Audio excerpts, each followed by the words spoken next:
So, abusia, yeguso airdrop latest updates. The Mama Miracles Aboagye Dr. Baomia former aid. Abusia said one and always be ano okoto and social. And I'm paying for so ka bibi say Accra oma say ne maame aso bonjono no ensem bebre na edidi echi ede eba Miracles Aboagye full list of frozen properties and ne account abusuya apope up our political highway ni so abusuya no na ya project ede ato your screen no enchen ede amamo no ebimo atete ya drop ewa ha e amamo say ya freezy Miracles Aboagye na asset but ebimu nim asset the particular asset ya freezy just only by Miracles Aboagye intino abusuya right now Joy News credit goes to Joy News so ma publish the ababontin full list ne properties ne assets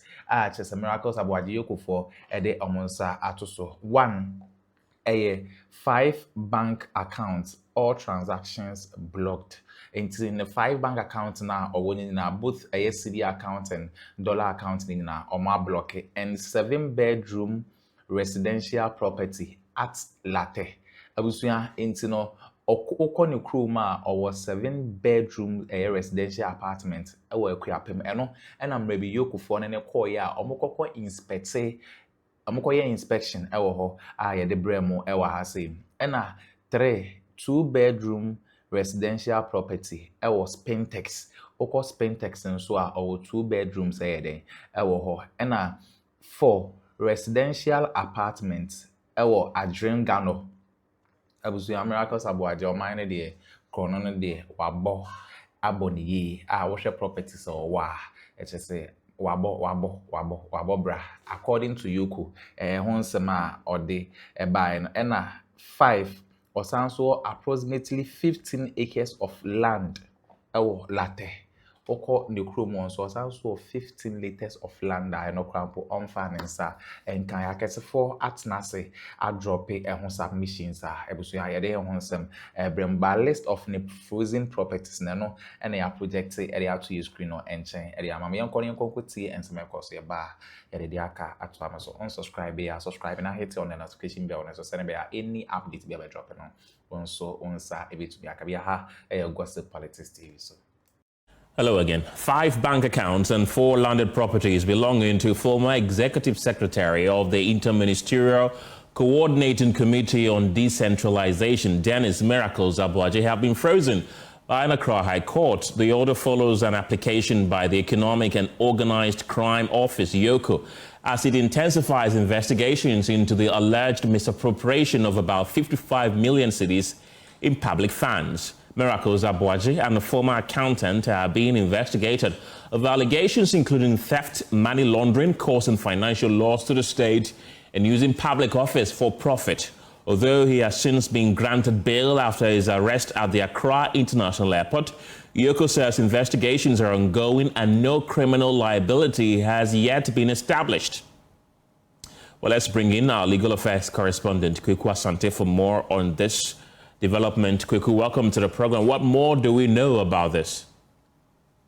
Well, yes, Ken, as you say, this is in relation to an allegation that Mr. Miracles Aboagye, while he served at the Interministerial Coordinating Committee on Decentralization, may have misappropriated or stolen some funds. Because this matter has not been charged in court yet, we do not have an idea of the specific charges or the specific case that EOCO is building against Mr. Dennis Miracles Aboagye. But on the basis of the ongoing investigation, EOCO has made an application to the Accra High Court seeking the freezing order of certain properties belonging to Mr. Dennis Miracles Aboagye.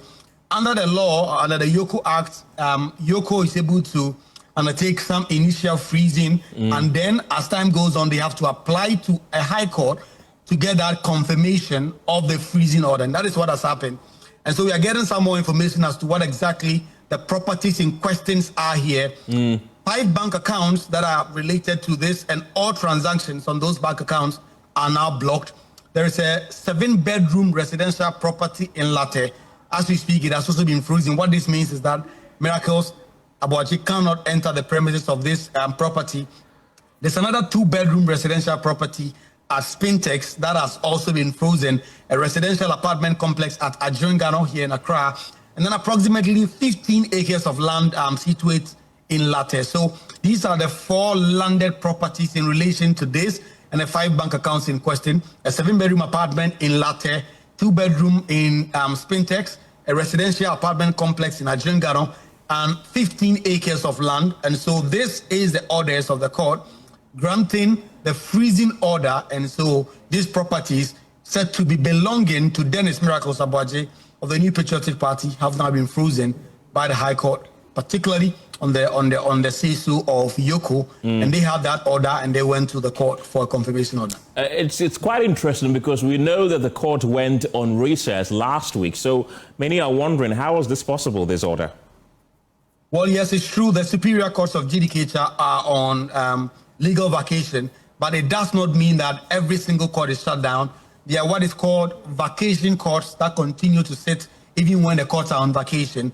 And so the Chief Justice has designated some courts, and this happens every year because the courts cannot be completely shut for 2 months because of the consistency in the need for people to go there for bail and other issues. So while generally superior court, that is the High Court, the Court of Appeal, and the Supreme Court are on bail, some of the high courts are designated as vacation courts. They continue to sit and matters continue to be debated and discussed in those particular courts.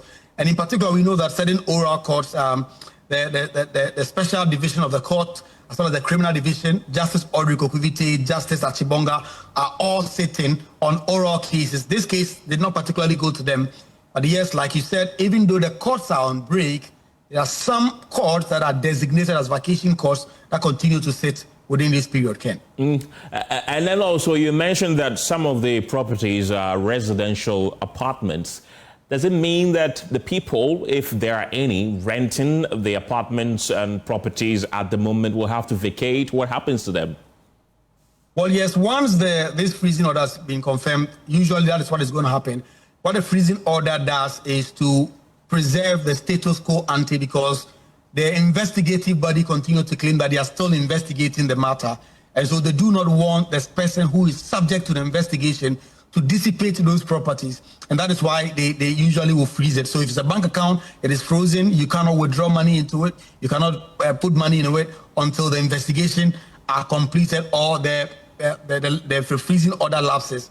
When it comes to a residential property, even when people are living in, usually those people would have to vacate because of the pendency of the investigation that is going on. But those mechanics can always be worked on. There can be some sort of arrangement. If it's a residential complex that is for rent, all those issues may be dealt with. But generally, if a residential property is frozen, residents may be ejected for the purpose until those freezing orders lapses, Ken. And have we heard anything from the camp of Miracles Aboagye concerning this? Well, not as we speak. Dennis Miracles Aboagye, we should put on record, continues to maintain his innocence. We know that a couple of weeks back, EOCO did arrest him when he did arrive from a trip abroad, and he was detained for a couple of days. He was granted bail. That bail is still in force. Miracles is out as we speak. But as of the specifics of these freezing order, we are yet to hear from him. But we should say that he maintains that he's completely innocent of the charges or the allegations that are being made against him by EOCO and the state writ large. Kweku Asante is our legal affairs correspondent. Thank you, as always, Kweku. Well, the government will this week begin discussions to review the payment arrangements of Ghanaian crude oil supplied to the Tema Oil Refinery following a directive from President John Mahama to explore settling payments for the crude in Ghana cedis instead of US dollars. Well, the proposed review is aimed at reducing Tour's reliance on the foreign exchange market to pay for domestically produced crude oil. Speaking at the commissioning of the refurbished Tema Oil Refinery crude desiltation unit, Minister for Energy John Jinapor said the review follows concerns raised by the president over the existing framework, which requires Tour to source US dollars from the foreign exchange market to pay for crude oil deliveries. According to him, President Mahama questioned why the refinery, which processes crude oil and sells its petroleum products in Ghana cedis, should continue to rely on foreign currency to settle payments for crude supplies. So when we talk about the reset agenda, this is the reset agenda.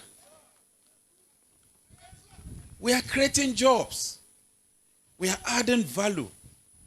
And yesterday when I went to Mr. President's house, he brought another angle. He said, you know, Paul, so when Tema Oil Refinery and Central, they take delivery of the oil, how do they pay? And I said, Mr. President, in accordance with the Petroleum Holding Fund and in accordance with the Petroleum Revenue Management Act, they have to go and look for dollars and pay in foreign currency. He gave me instructions. Unfortunately, the finance minister and the governor, they were around. He said, rethink. Take a second look at it. When Tema Oil Refinery takes the crude and they process and sell it in Ghana Cedi, why don't we pay Ghana Cedi into that account and use our own Cedi rather than going to the forex and buying dollars? And then the governor said, yes, Mr. President, you are right. Because when we go to the market and we buy forex, we put pressure on our currency. We add cost to it. So next week, let's have a meeting so that we can restructure that. Ladies and gentlemen, now, President we.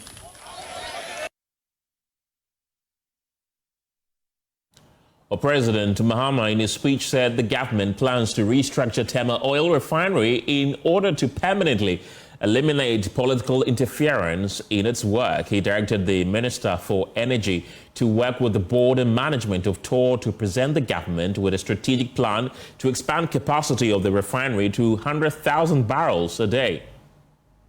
Today's ceremony should not be viewed as the end of the restoration program.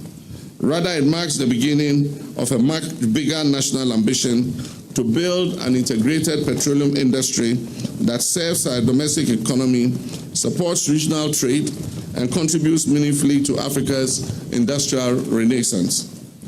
In this regard, I'm pleased to announce that I've directed the Minister of Energy and Green Transitions to work with the board and management of TOR to present government with a strategic plan to expand the capacity of the refinery to 100,000 barrels a day.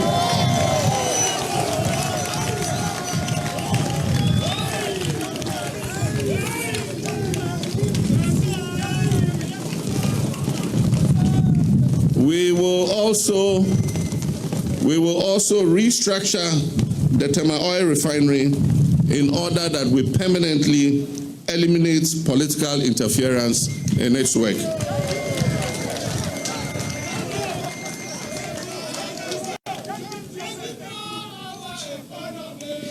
The 24-hour economy is coming.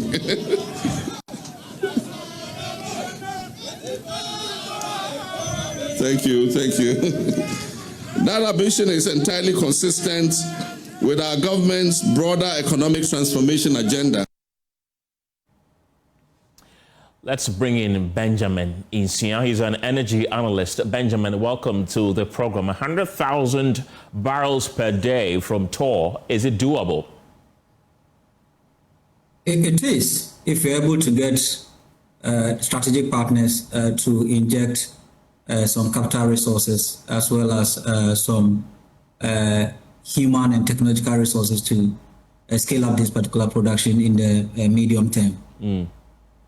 How do we do that, though? And how long is this likely to take? So as we speak, I think TOR has a lot of liabilities, and for that matter, may not be able to mobilize resources to kickstart this particular project. So what I think government is likely going to do is to open up for investment abroad or local persons or individuals or institutions that do have these resources or they have these capabilities to partner to embark on this project. Will be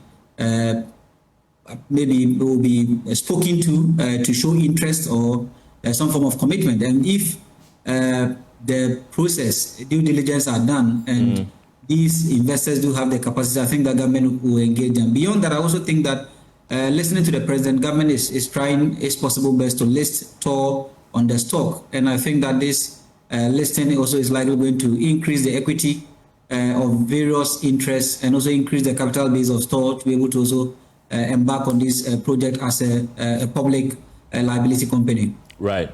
Currently, TOR produces less than half of what the president is suggesting. What difference will that make if they are able to meet the 100,000 barrel per day? The difference is that, one, there's likely going to be fair pricing of petroleum products locally because all the costs associated with petroleum pricing will be known and also be a bit transparent because total production will be able to meet total demand. Thereby, issues of premiums being quoted by BDCs will be dealt with. So there's likely going to be fair pricing. Beyond the fair price, I also think that when TOR begins to do 100,000, in addition to Centio, Ghana is likely going to have a new pricing regime within the petroleum downstream. Currently, we have price tickets of petroleum products, especially finished products.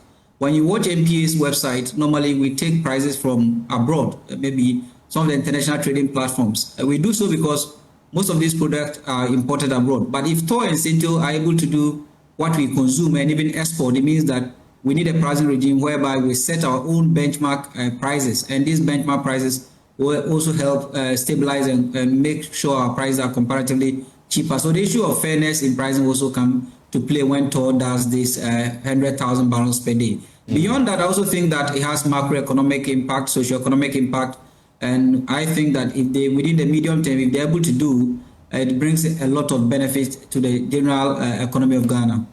Well, the president has also raised concerns about the transaction of business within the sector in this country in US dollar. He wants it to be transacted in Ghana cedis.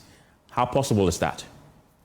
The possibility depends on amending the Petroleum Revenue Management Act. I think that through that amendments, we'll be able to now begin to mobilize resources in cedi and then allocate these resources to the various funds in the Act, because he mentioned petroleum holding funds. Some of the funds under this fund, like the Stabilization Heritage Fund, are supposed to be dollar rated funds or dollar deposit funds. So even if you sell the products to TOR in cedis, still you need the dollars to be able to push into these funds. So we need amendment. If you're able to amend the Petroleum Revenue Management Act and insisting that every fund in that particular act must be a cedi based fund or cedi deposit fund, I think that it addresses this problem that the president mentioned. But what concern is there as we speak right now that businesses are transacted in US dollar? Because even if it is going to be done in Ghana cedis as the president wants, that's going to be the dollar equivalent in cedis, no?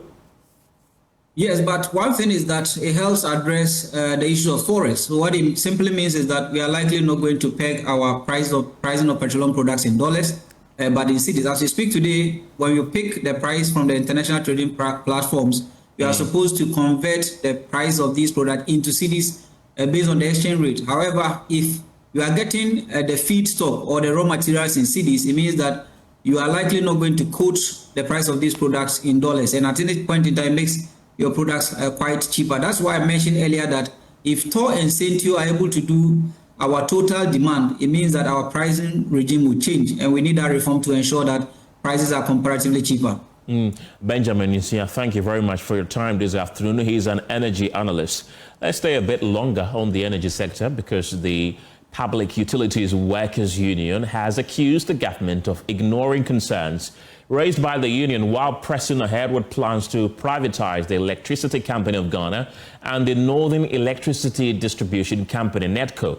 According to the union, despite submitting a position paper opposing the privatization initiative, the Energy Ministry has not responded to its concerns, yet has proceeded to appoint a transaction advisor to advance government's agenda. In a statement signed by its General Secretary, Timothy Nyame, the union described the move as a breach of a mutual trust and confidence that has characterized engagements between the union and the ministry. Well, the General Secretary of POO, Timothy Nyame, has also been providing further details regarding their concerns over the issue. Take a listen.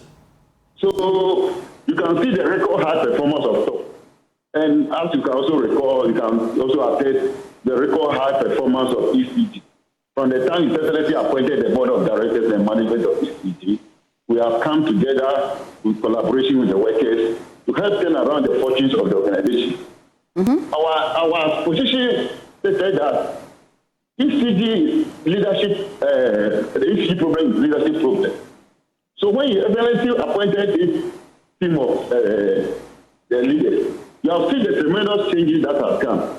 So we have continuously opposed the infusion of private sector in the operations of ECG, saying that if a state, also national strategic asset, like he was mentioning TOR as a national strategic asset is also not different from ECG as a national strategic asset. So we are taking a position that ECG should not be given to any private hand. The government should continue to empower the people that he has appointed for them to deliver. So we have, if you can recall, we have got a lot of media calls about our position when it comes to PSC. I'm going to tell them that we are in talk with government. So abuzia we and some course so our political highway so a year miracles Aboagye and a go so air dropping the whole latest updates at the mama. Better was some Japanese kokoti and smile course. And don't forget to click on the notification bell also. Better